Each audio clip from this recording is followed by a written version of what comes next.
তার মানে আমরা যেই নতুন বাংলাদেশ 5ই আগস্টের মধ্য দিয়ে হয়েছে বলে দাবি করছি, সেই নতুন বাংলাদেশ হয় নাই। সেই নতুন বাংলাদেশ হওয়ার জন্যই হচ্ছে এই জুলাইয়ের ঘোষণাপত্র। তার কারণ কি, এই জুলাইয়ের ঘোষণাপত্রের মধ্য দিয়ে বাংলাদেশে কিছু জিনিসের একটা সেটেলমেন্ট প্রয়োজন।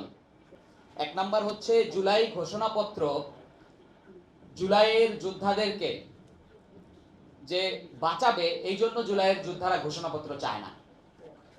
কারণ হচ্ছে ঘোষণাপত্র, আমরা যদি জুলাইয়ে বাঁচতেই চাইতাম তাইলে আমরা জুলাইয়ের রাজপথেই নামতাম না। আমরা যখন জুলাইয়ের রাজপথে নামছি, আমরা সেই যাত্রাবাড়ি, শনি রাখরা, সাইনবোর্ড এই এলাকায় জুলাইয়ে আমরা ছিলাম। আমরা হেলিকপ্টার থেকে গুলি হয়ে আমাদের ভাইদেরকে শহীদ হইতে দেখছি। অন্তত পক্ষে স্নাইপার শটে আমাদের সাথে থেকে অন্তত পক্ষে 10 জন 5 তারিখে স্নাইপারের হেডশটে শহীদ হয়ে গেছে আমার পাশে। আমাদের নিজের চোখে আমরা দেখেছি। সেদিন যাত্রাবাড়ি থানার সামনে কি হয়েছে আপনারা দেখছেন, আমরা সেটা লাইভ দেখছি, আমরা সেখানে অন দ্য স্পট ছিলাম।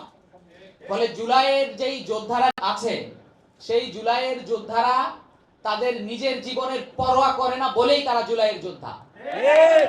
জুলাইয়ের ঘোষণাপত্র কোন জুলাইয়ের যোদ্ধাকে হেফাজতের নিশ্চয়তা দেয় না, এটা জুলাইয়ের যোদ্ধারা জানে, এবং সেই হেফাজতের নিশ্চয়তার জন্যই তারা জুলাইয়ের ঘোষণাপত্র। টানা 7মবারের মতো বেস্ট টিস্যু পেপার ব্র্যান্ড হিসেবে স্বীকৃতি পেয়েছে বসুন্ধরা টিস্যু। চায় না। জুলাইয়ের ঘোষণাপত্রের সাথে জুলাইয়ের আকাঙ্ক্ষা সম্পর্কিত।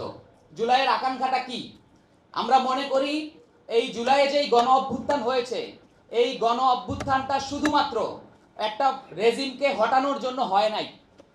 তার কারণ হচ্ছে হাসিনা শুধুমাত্র একটা রেজিম ছিল না।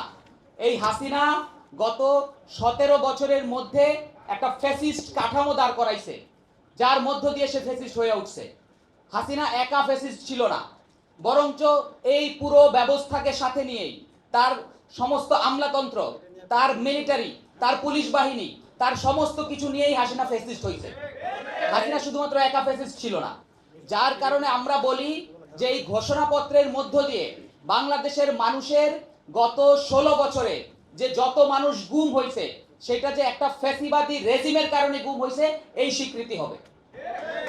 আপনারা গুম কমিশনের রিপোর্ট যদি দেখেন, আপনারা সেখানে দেখবেন যে বাংলাদেশ সরকারের সহযোগিতায় অফিসিয়ালি ভারতের সাথে যোগাযোগ করে বাংলাদেশের পররাষ্ট্র মন্ত্রণালয় ভারতে গুম করছে।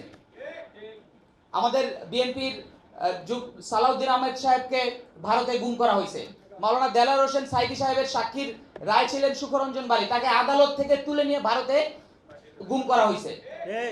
এই রকম ভাবে অসংখ্য আমাদের এখানে গুমের ভিকটিম আছেন, তিনি বর্ণনা দিচ্ছেন যে গুমের ঘটনা কি ঘটেছে।